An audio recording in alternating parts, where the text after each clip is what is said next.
একদিকে শিক্ষার পর ট্যাব কেলেঙ্কারি এবং তার পাশাপাশি অর্জুন সিংয়ের এই ভবানী ভবন থেকে বেরিয়ে তার সাংবাদিকদের মুখোমুখি হয়ে যে বক্তব্য এবং অন্যদিকে দাঁড়িয়ে মদন মিত্রের গলায় তৃণমূলের দলের যে বিরোধীরা যদি ভালো থাকতো তাহলে সেই সময় বদমাইশেরা যারা রয়েছেন তাদেরকে কম প্রভাব পড়তে পারত। এই সকল বিষয়কে নিয়ে কি বললেন এসএফআই এর রাজ্যের সহসভাপতি শুভজিৎ সরকার ইউএন লাইভে ডিজিটালের পর্দায় দেখুন সেই চিত্র।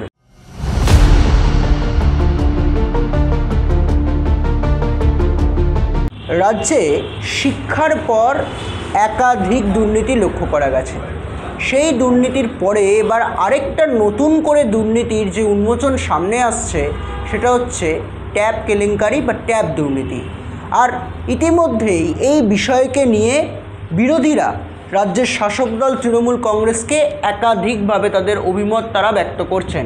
আর এই বিষয়কে সামনে রেখে কি বলছেন ইতিমধ্যেই এসএফআই এর রাজ্যের সহসভাপতি শুভজিৎ সরকার। আমি একটু কথা বলার চেষ্টা করবো দাদা আপনার সঙ্গে। আপনাকে ইউএন লাইভে ডিজিটালের পর্দায় স্বাগত। আচ্ছা, রাজ্যে শিক্ষার পর একের পর এক দুর্নীতি লক্ষ্য করা গেছে। এই পেঁয়াজের খোসা ছাড়ানোর মতো নতুন একটা দুর্নীতির নাম সামনে আসছে, যার নাম ট্যাব কেলেঙ্কারি বা ট্যাব দুর্নীতি। এই ট্যাব দুর্নীতিটা কি, এখানে কার নেপথ্যে কারা জড়িত রয়েছে? এর আগে আমরা দেখেছি লক্ষ্মীর ভাণ্ডারের টাকা, বিভিন্ন সরকারি প্রকল্পের টাকা, রামের টাকা শ্যামের অ্যাকাউন্টে, মানে যেহেতু ওরা মহিলাদের প্রকল্প, একজন মহিলার টাকা একজন মহিলার অ্যাকাউন্টে চলে যাচ্ছে। এবং অধিকাংশ ক্ষেত্রে দেখা গিয়েছে যারা এলাকায় তৃণমূলের সঙ্গে একটু বেশি মেলামেশা করে, একটু প্রভাবশালী, তাদের অ্যাকাউন্টে 4-5 জনের টাকা ঢুকে যাচ্ছে। এক্ষেত্রে আমি জানি না, এখনও শুনছিলাম কয়েকজনের থেকে যারা নির্দিষ্টভাবে মালদা জেলায় কয়েকজন ধরা পড়েছে, এবং যারা ধরা পড়েছে তারা ঘটনাচক্রে তৃণমূল কংগ্রেসের সঙ্গে যুক্ত কোনোভাবে, হয় পারিবারিকভাবে বা নিজেরা সক্রিয়ভাবে। এখন স্বাভাবিকভাবে তৃণমূলের আমলে তো দুর্নীতির মানে এক একটা দুর্নীতির এমন এমন উপায় খুঁজে বের করা হয়েছে যে কী কী জিনিস নিয়ে দুর্নীতি হয়নি সেই নিয়ে আপনি বলতে পারবেন, কী কী নিয়ে হয়েছে সেই নিয়ে বলতে গেলে ঘণ্টাখানেক সঙ্গে সুমনের সিরিজ মানে হারিয়ে যাবে, হার মেনে যাবে তার কাছে। এবার বিষয় হচ্ছে ট্যাব দুর্নীতি আদতে যে কী, বা আদতে এটার থেকে কিভাবে টাকা উঠেছে এটা একটু মানে পরিষ্কার করে দেওয়া খুব জরুরি। দেখুন, সরকারি যে কোনো স্কলারশিপ বা এই ধরনের ট্যাব বা এই ধরনের প্রকল্পের ক্ষেত্রে আপনি যখন ফর্ম ফিল আপ করেন, আপনি একটা নির্দিষ্টভাবে অ্যাকাউন্ট নাম্বার, আইএফএসসি কোড, ব্যাংকের নাম এগুলো দেন। এবার স্কুলের ক্ষেত্রে বা কলেজের ক্ষেত্রে যেটা হয়, হেড অফ দ্য ইনস্টিটিউশন যিনি হন তিনি এটাকে ফরওয়ার্ড করে দেন, চেক করে ফরওয়ার্ড করেন, হয় ভেরিফাইড করে বা ক্যান্সেল করে, ডিক্লাইন করে, নতুন করে অ্যাপ্লাই করতে বলে। এবার কেউ প্রথমে যুক্তি দেওয়া শুরু করেছিল যে হেডমাস্টাররা বোধহয় টাকা খেয়ে দিয়েছে, টাকা মেরে দিয়েছে। আমার বলা উচিত নয় যে হেডমাস্টার একেবারে নির্দোষ, কিন্তু তাও টেকনিক্যালিটির জায়গা থেকে যদি দেখা যায়, স্কুল এন্ড থেকে, যদি এটা আন্ডার ইনভেস্টিগেশন, তাও স্কুল এন্ড থেকে এই দুর্নীতি হওয়ার প্রবণতা যতটা না তার থেকে বেশি হচ্ছে। এটা সেন্ট্রালি যে টাকাটা ডিসপার্স করা হয়, সেন্ট্রালি এটা বোধহয় স্কলারশিপের ক্ষেত্রে বিকাশ ভবন করে, এক্ষেত্রেও শিক্ষা দপ্তরের কোনো দপ্তর থেকেই নির্দিষ্টভাবে করা হয় যদিও আমার জানা বোঝা। তো সেখান থেকে যদি আপনি ধরুন একটা অ্যাকাউন্ট নাম্বার হচ্ছে XYZ, আপনি অ্যাকাউন্টে মারলেন XYM, তাহলে সার্বিকভাবে XYZ এর টাকা XYM চলে যাবে। তার মানে যারা এটাকে পুট করছে তারা এটা করতে পারে, 1, 2 হতে পারে কি, যেটা যুক্তি সরকারের তরফ থেকে দেওয়া হচ্ছে, যেটা হ্যাক হয়েছে। যদি এটা হ্যাক হয়ে থাকে তাহলে কিন্তু এটা আরও ভয়ানক এবং আরও চিন্তার, যে একটা সরকারি ওয়েবসাইট, যে ওয়েবসাইটটা পশ্চিমবঙ্গ সরকার দ্বারা নিয়ন্ত্রিত একটা সরকারি ওয়েবসাইট, পাবলিক ফান্ডের মানে চলে, সেই ওয়েবসাইটটা কতটা খারাপ এবং কতটা ইনসিকিওর ওয়েবসাইট, যে ওয়েবসাইটটা বাইরে থেকে রামসাম যদুমধু যে কেউ হ্যাক করে দিচ্ছে এবং সে টাকা মেরে দিচ্ছে। কিন্তু স্পষ্টভাবে দেখা যাবে যে এই টাকাটা, আমার যেটা অনুমান বা আমাদের অনেকের অনুমান, যে it is a organised crime. আমি এখনই এটা কমপ্লিটলি বলতে পারবো না যে এটা এভাবেই হয়েছে, কিন্তু কিছু ক্ষেত্রে অনুমান করা যায় যে হতে পারে আমার আরও বলছি, হতে পারে যে কিছু নির্দিষ্ট অ্যাকাউন্টকে সিলেক্ট করা হলো, সেই অ্যাকাউন্টে টাকা পাঠিয়ে দেওয়া হলো, তারা ঘটনাচক্রে তাদের কোনো পলিটিক্যাল ইনক্লিনেশন রয়েছে এবং সেই ইন্টারন্যাশনাল লোকেদেরকে বলা হলো, একটা থিওরি আছে 25-75-এর থিওরি, যে 25% তোমার কাছে রেখে দাও, 75% অন্য জায়গায় পাঠিয়ে দাও। এই অন্য জায়গাটা কি, এবং এই থিওরিটা যেটা আমি বললাম, এই থিওরিটা আমি আবারও বলছি, এটা আমি বলতে পারবো না এটাই হয়েছে, কিন্তু এটা হওয়ার যে সম্ভাবনা নেই এমন কিন্তু হতে পারে না, কারণ অতীতে এর উদাহরণ আমরা দেখেছি। কিন্তু আমার কথা, যেই টাকাগুলো দিয়ে ট্যাপ দেওয়া হয় সেটা আমার আপনার ট্যাক্সের টাকা, ইজ এ পাবলিক মানি, তাহলে the government is answerable to us, এবং নির্দিষ্ট সংশ্লিষ্ট দপ্তর আমাদের কাছে আনসারেবল। আমি ভুল না করলে 1560 কোটি টাকা ব্যয় করা হয়েছে এই নির্দিষ্ট ট্যাব বা এই জিনিস দেওয়ার জন্য। এত অঙ্কের টাকা, বড় অঙ্কের টাকা পগার কোথায় গেল? এই জবাব তো দিতে হবে যারা দায়িত্বে বসে আছে। এবং এটা এই ত্রিপল, চাল বা বাড়ি, মানে আবাসের দুর্নীতি, এইগুলোকেও হার মানিয়ে যাওয়া একটা দুর্নীতির কারণ হচ্ছে এই ট্যাবের প্রকল্প। তৃণমূল কংগ্রেস এবং রাজ্য সরকারের একাধিক সামনের সারি নেতৃত্ব বলে যে বাংলার মুখ্যমন্ত্রীর নাকি স্বপ্নের প্রকল্প এই ট্যাবের প্রকল্প। আসলে ট্যাবের প্রকল্পটা কি আসলে মুখোশ? ওই ট্যাবের প্রকল্পর নাম দিয়ে কি তৃণমূলের পার্টি ফান্ডে বা তৃণমূলের অন্য জায়গায় টাকা অঙ্ক বেড়ে যাবে এমন কোনো প্রকল্প নয় তো? আমি আশা করব রাজ্য সরকার, রাজ্যের প্রশাসন এটা নিয়ে তদন্ত করবে এবং যারা এর সঙ্গে দোষী তাদেরকে জেলে পুরবে, এক, যে পলিটিক্যাল লাইনের সঙ্গে যুক্ত থাকুন না কেন, এবং দুই, যারা টাকা পায়নি সেই টাকা যে তারা পায়, এবং সে টাকা পাবে এমন জায়গা থেকে নয় যে আবার নতুন করে টাকা দেওয়া হবে। যেই টাকাগুলো অ্যালট করা হয়েছিল, যেই টাকাগুলো পগারপা হয়ে গেছে, সেই টাকাগুলোই যাতে আবার তাদেরকে দেওয়া হয়, এই দাবি আমরা রাখবো। কিন্তু আমার দাদা এখানেই একটা প্রশ্ন, যে এই যে শিক্ষা সংক্রান্ত যাবতীয় বিষয়, এটা তো বিকাশ ভবন থেকে পুরোটা পর্যালোচনা করা হয়, কিন্তু এই বিকাশ ভবনের চোখের সামনেই এত বড় একটা অর্গানাইজেশন ক্রাইম চলছে, বা যার এপিক সেন্টারটাকে লক্ষ্য করা যাচ্ছে যে উত্তর দিনাজপুরের মূল এপিক সেন্টার, তাহলে এই বিকাশ ভবনের চোখের সামনের বা ছত্রছায়ায় কেউ এটা টের পেল না? বিকাশ ভবন কী করছিল, কী বলবেন? মানে আপনার কি মনে হয় যে, মানে আমার যেহেতু জানা বোঝা একটা সরকার, এত বড় একটা সরকার, পশ্চিমবঙ্গ সরকার, এ তো কোনো ক্লাব নয় বা কোনো পাড়ার কোনো কমিটি নয়। 9 কোটি বা 10 কোটির মতো লোক বোধ হয়, ভুল না করলে প্রায় 10 কোটির কাছাকাছি বা একটু বেশি হতে পারে। এত বড় অংশের লোককে যারা গভর্ন করে, যেই সরকার, এবং যাদের ইন্টেলিজেন্স এতটা,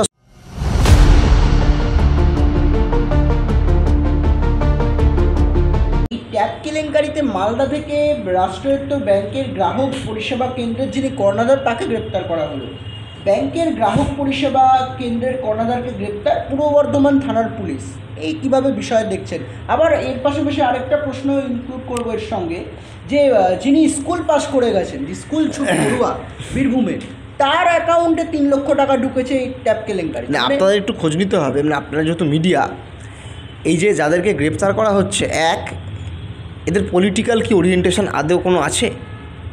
থাকলে কোন দলের দিকে আছে? এক।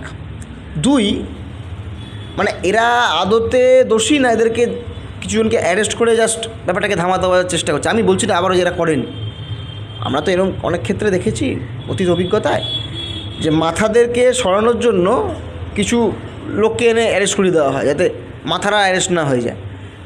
আমার কথা, যদি এরা এই ক্রিমিনাল অফেন্সের সঙ্গে যুক্ত থেকে থাকে, আমার পুলিশের প্রতি ভরসা আছে, যদিও ভরসা করাটা নিয়ে এখন সংশয় তৈরি হয়েছে বিভিন্ন জায়গায়, কিন্তু ভরসা করতে হবে। স্বাধীন দেশে বাস করি, গণতান্ত্রিক দেশে বাস করি, ভারতবর্ষের সংবিধানে প্রতি শ্রদ্ধা আছে, সে জায়গা থেকে এখনও বিশ্বাস করছি। কিন্তু এরা যে করছে বা এরা যে করেছে, এরা কি তার মানে নিশ্চয়ই এদের একটা বড় কানেকশান রয়েছে উপর মহলের সঙ্গে। আমি আপনি পারবো বিকাশ ভবনের সঙ্গে কানেকশান না থাকলে একটা হ্যাক করে দিতে সাইট, একটা টাকা মেরে দিতে? যে কেউ পারবে? এই যে রাস্তা দিয়ে এত লোক যাচ্ছে, অনেকে তো বড় বড় অনেক জায়গায় রয়েছে, কারোর যদি মেন হেড অফিসের সাথে কানেকশান না থাকে, সেটা করাটা সম্ভব বলে আমার অন্তত মনে হয়।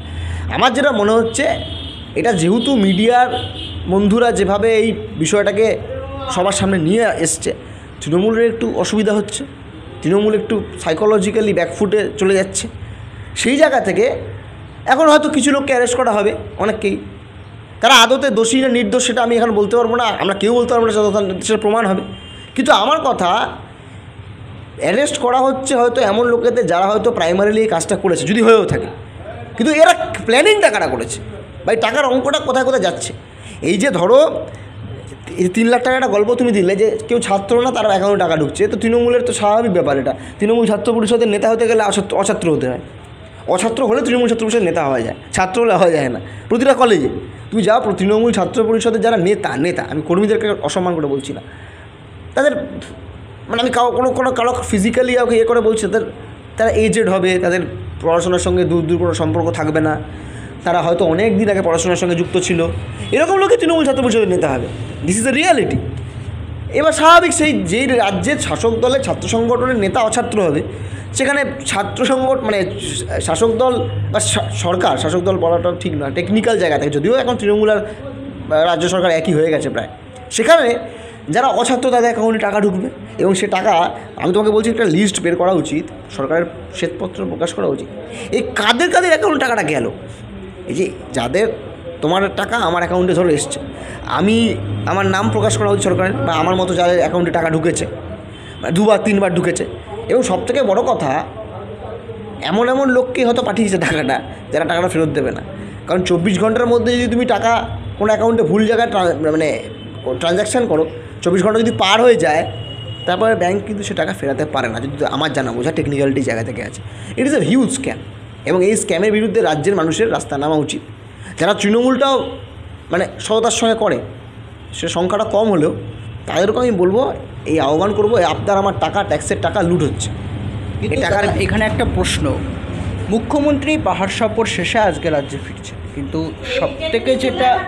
সবথেকে যেটা বিরাট বড় ব্যাপার বা একটা প্রশ্ন জিজ্ঞাসা করতে ইচ্ছা করছে, বিকাশ ভবন, যেখানে রাজ্যের শিক্ষামন্ত্রী ব্রাত্য বসু উপস্থিত থাকেন, এবং সর্বোপরি রাজ্যের মুখ্যমন্ত্রী মমতা বন্দ্যোপাধ্যায় এবং তৃণমূলের যিনি সর্বভারতীয় সাধারণ সম্পাদক রয়েছেন অভিষেক বন্দ্যোপাধ্যায়, ইতিমধ্যে তারা কি কিছু জানতেন না এই যে একটা বিগ অর্গানাইজেশনাল ক্রাইম চলছে, তাদের ছত্রে রন্ধ্রে তাদের চোখের আড়ালে এই ধরনের কাণ্ড করছে? কীভাবে দেখছেন আপনারা বিরোধীরা? ভোটের সময় তো ভিডিও দেখেছো বোধহয়, বা আমাদেরও দেখেছি, মাননীয় মুখ্যমন্ত্রী বলেছেন 294টা সিটে আমি প্রার্থী। 294টা সিটে উনি যদি প্রার্থী হয়, তার মানে তৃণমূলের এখন বোধহয় 220টা মতো এমএলএ আছে, এদিক ওদিক নিয়ে টিয়ে। সেখান থেকে যে কেউ যদি কোনো কিছু করে থাকে বা রাজ্যে কিছু হয়ে থাকে, তাহলে তো আনসার দিতে হবে মুখ্যমন্ত্রীকে, কারণ উনি তো কালেকটিভ রেসপন্সিবিলিটির কথা বলেননি। উনি বলেছে আমি একা প্রার্থী, আমাকে থেকে ভোট দিন, ভালো হলে সব ওনার, খারাপ হলে ওনাকেই নিতে হবে। আমি মনে করি না এটা ওনারা জানতেন না, এখন না জানার ভান হয়তো করবেন অনেকেই, কেস খেয়ে অ্যাকশন নিলেন না কেন? মানে এত ঘন্টা কেটে গেলে এখনও তুমি কী বলছো? তৃণমূলে কেউ সততার সঙ্গে তৃণমূলটা করতে পারে নাকি? তৃণমূলের মধ্যে সৎ লোক নেই এটা আমি বিশ্বাস করি না, কিন্তু যারা রয়েছে তারা কি তৃণমূলের নেতা হতে পারে নাকি? তৃণমূলের নেতা হতে গেলে তুমি কত পার্সেন্ট টাকা হাইকমান্ডকে দিতে পারবে, তোমার কত পার্সেন্ট তুমি হাইকমান্ডকে দিতে পারবে। তুমি যদি আজকে ধরো for example, for the sake যে আমি আর তুমি দুজনে তৃণমূল করি, ধরো ফর এক্সাম্পল, তুমি দিচ্ছ 50 কোটি টাকা, আমি দিচ্ছি 200 কোটি টাকা, তুমি কে? পাত্তা পাবে না। আর তোমার মতো আরেকজন যদি থার্ড পার্টি কাউকে এখানে ডেকে এনে করো, সে তো খুব সৎ, অনেস্ট, টাকা ফাকা মারে না, সে তো পাত্তাই পাবে না। সে মানে যদি মিটিং হয় মুখ্যমন্ত্রীর, ও মিটিংয়ে তাকে টিভিতে দেখতে হয় বাইরে, আর আমি বসবো হচ্ছে 200 কোটি টাকা দেওয়ার লোক, আমি বসবো মুখ্যমন্ত্রীর পাশে, আর তুমি বসবে উল্টো মানে পিছনে। এটা টাকার অঙ্কর খেলা। তৃণমূল পলিটিক্যাল পার্টি নয় তো, এখানে এটা একটা ফিনান্সিয়াল অর্গানাইজেশন। পয়সা কে কত দিতে পারবে তার ভিত্তিতে তোমার পদ, তোমার প্রায়োরিটি, তোমার গুরুত্ব দলে থাকবে। আমি আবারও বলছি, আমি মনে করি না তৃণমূলের সব মানুষ চোর, তৃণমূলকে যারা ভোট দেয় তারা সবাই চোর। তৃণমূলের মধ্যেও সৎ মানুষ আছে, অবশ্যই তৃণমূলকে যারা ভোট দেন তারা সকলে চোর হতে পারে না, ওদের মধ্যে অনেক অংশের মানুষই বা একটা বড় অংশের মানুষই সৎ। তারা হয়তো কোনো ক্ষেত্রে বিকল্প বা অন্য কিছু, ইটস আওয়ার ফেলিয়ার যে আমরা হয়তো সেই জায়গায় ওই মুভমেন্ট বা ওই জায়গায় পারছি না। মানুষের কোনো অসুবিধা দোষ দিয়ে লাভ নেই, ইটস আওয়ার ফেলিয়ার। কিন্তু আমরা মনে করছি আমরা যা হয়ে গেছে, আমরা আগামী দিনে এ রাজ্যের সমস্ত দুর্নীতির বিরুদ্ধে আগে হয়তো লড়েছি, আরও তীব্রতার সঙ্গে আমরা এই লড়াইতে আরও নিজেদেরকে শানিত করব এবং মানুষকে সঙ্গে নিয়ে আমরা লড়ব।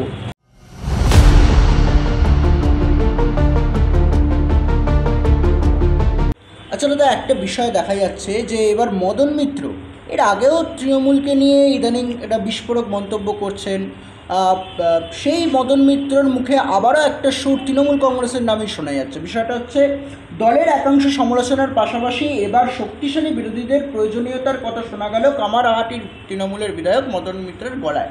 তিনি বলছেন যে জেলায় জেলায় ব্লকে ব্লকে যদি সাংঘাতিক বিরোধী থাকতো তাহলে চাপে পড়ে বদমাইশগুলি এমনিই ঠিক হয়ে যেত।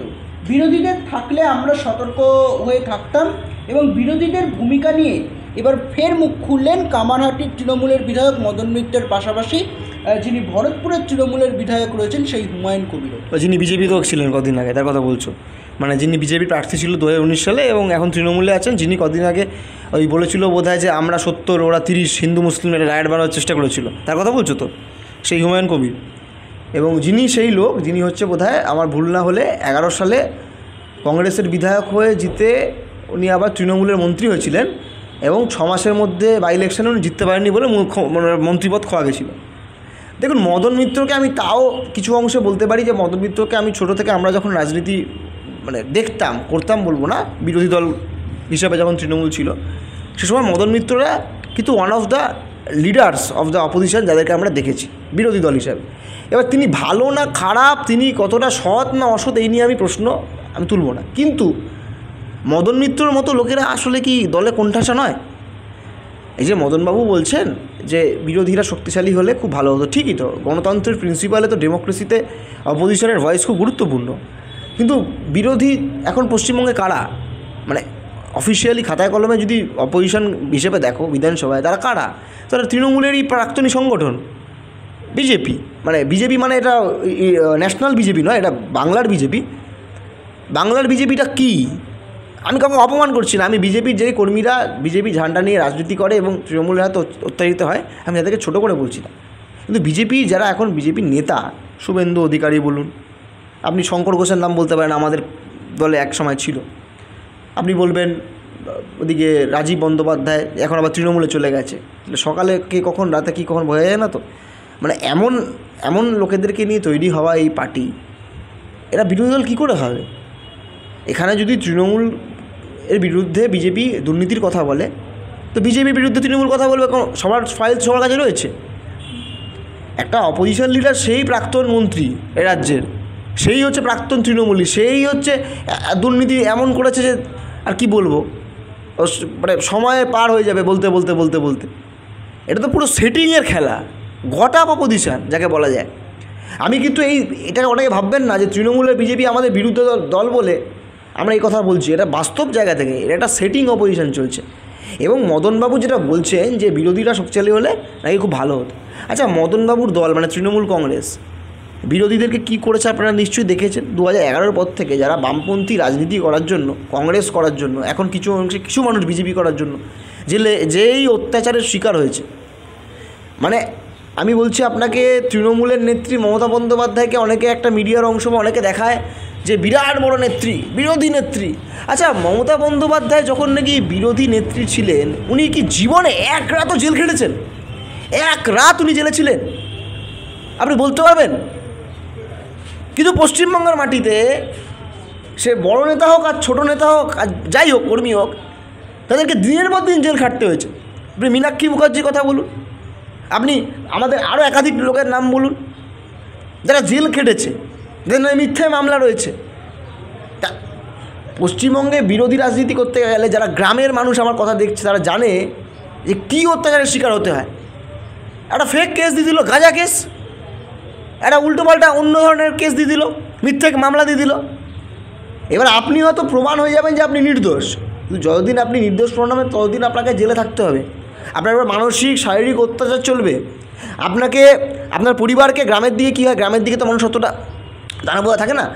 যা হয়, গ্রামের দিকে যদি কেউ একটা অন্য ধরনের কিছু মতবাদ পোষণ করে, তাকে সামাজিকভাবে বয়কট করে দেওয়া হয়, তার পুকুরে বিষ দিয়ে দেওয়া হয়, তার ধানে আগুন দিয়ে দেওয়া হয়, তার যে মানে কি বলবো, পুকুরের এমন এমন সিচুয়েশান আমার মানে বলতে খুব লাগছে যে পুকুরে মাছ হয়তো হয়েছে, সে মাছ তুলে সেটা তার পারিবারিক তার জীবনযাপন করবে, সেখানে বিষ দিয়ে দিল, কী হবে? ধানে আগুন দিয়ে দিল, ফ্যাক্টরিতে কাজ করে, কাজ বন্ধ করে দিল। তার মেয়ে হয়তো SFI করছে, বললো মেয়েকে তো বাড়িতে একা রাতে ফিরতে হয়, বাবাকে এসে বলে গেল। কোন বাবা তার স্বাভাবিকভাবে একটা তার তো দিক থাকবে? তারপরে তো ফার্জিকরের মতো ঘটনা ঘটছে। আর জয়নগর কি একাধিক জায়গা, এখানে তৃণমূল অনেক কিছু বলতে পারে। মানে এই পরিস্থিতিতে দাঁড়িয়ে পশ্চিমবঙ্গে বিরোধী রাজনীতি করতে হয়। এমনকি তৃণমূলের লোক আক্রান্ত হয়। আমার চেনা পরিচিত, তাদের নাম নেওয়া তারা অসুবিধায় পড়ে যাবে। তারা তৃণমূলের বিরুদ্ধে, তৃণমূলের মধ্যে, তৃণমূলের মানে অন্যায়ের বিরুদ্ধে, দুর্নীতির বিরুদ্ধে কথা বলার জন্য তাদের নামে মিথ্যা মামলা আছে। আমার চেনা, আমি তাদের নাম ইচ্ছা করে নেবো না, কারণ তারা কেস খাবে পার্টিতে। আমার চেনা পরিচিতের মধ্যে পড়ে। তারা পালিয়ে পালিয়ে বেরিয়েছে, কারণ তারা তৃণমূলের দুর্নীতির কথা বলে দিয়েছিল। একটা আপাতমস্তক চোরচিটিংবাজদের দ্বারা পরিচিত একটা দল, এবং এই দলের পার্টি এজেন্ডা হচ্ছে এলোমেলো করে দিয়ে লুটে পুটে খাও। যতদিন সরকারে আছো এলোমেলোকে লুটে পুটে খাও। এমন এমন লোক আছে যারা স্টুডেন্ট অর্গানাইজেশন করছে এবং লোকেদেরকে বলছে আর যা পারো করে নাও, এমন কিছু করে নাও যাতে 30 বছর পরে আর চাকরি করতে হয় না, কাজ না করতে হয়। এত সম্পদ নিয়ে নাও, পালিয়ে যাও, বিদেশ পালিয়ে যাবো, অন্য রাজ্যে পালিয়ে যাবো। এই যাদের নেশা নয় তারা আপনি এক্সপেক্ট করেন বিরোধী পরিসর মানে? মদনবাবু বিরোধী পরিসরের কথা বলছে। আরে পঞ্চায়েত নির্বাচন দেখেননি, লোকসভা নির্বাচন, বিধানসভা নির্বাচন দেখেননি, এই যে উপনির্বাচনও দেখেননি। বিরোধী প্রার্থী যেখানে যাচ্ছে সে আমাদের, আমি বলছি তো বিজেপি আমাদের রাজনৈতিকভাবে বিরোধী। আমি মনে করি বিজেপি ভারতবর্ষের বিরোধী, সভ্য সমাজের বিরোধী। কিন্তু তা বলেও বিজেপির প্রার্থীকে বিক্ষোভ দেখাবেন আপনি লোক জড়ো করে? বলছে জনগণ বিক্ষোভ দেখাচ্ছে। এর ইয়ার কি হচ্ছে নাকি? জনগণ বিক্ষোভ দেখাচ্ছে। আর ভাল লাগবে তৃণমূলের যদি কালকে 26 সালে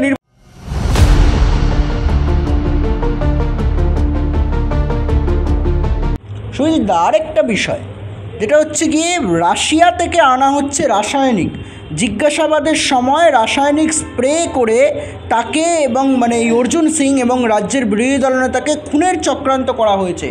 এই যে দুর্নীতি মামলায় ভবানী ভবন থেকে হাজিরা দেওয়ার পরে সাংবাদিকদের মুখোমুখি হয়ে এমনই মন্তব্য করেছেন ব্যারাকপুরের বিজেপির প্রাক্তন সাংসদ অর্জুন সিং। কী বলবেন?